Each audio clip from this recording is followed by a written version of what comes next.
Je commence par faire des vanilles de taille moyenne sur toute ma tête en procédant à ma routine d'hydratation habituelle. Donc j'utilise un lait hydratant, un beurre, du beurre de karité en l'occurrence, et un peu d'huile végétale sur les pointes.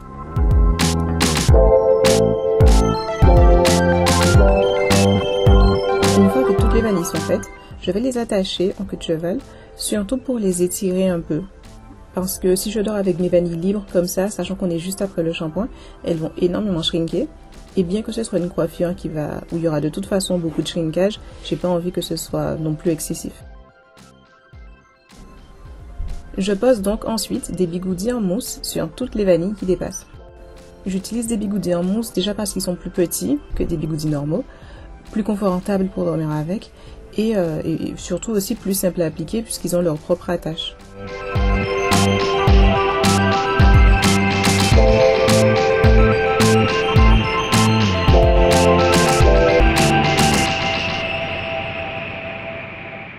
Le lendemain, après avoir enlevé les bigoudis, je me rends compte que mes cheveux sont encore humides.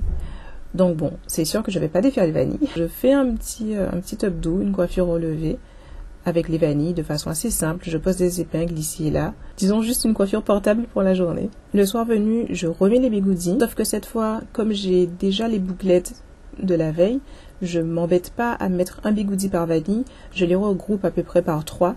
Le but, c'est vraiment juste de préserver les boucles qui sont déjà là. Et le lendemain, je peux enfin avoir le résultat que je voulais. Donc, j'enlève les bigoudis, je défais les vanilles.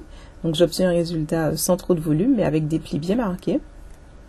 Et ensuite, je vais commencer à diviser en faisant bien attention, en passant mes doigts le long d'une mèche pour diviser les cheveux là où ils veulent se séparer le plus naturellement.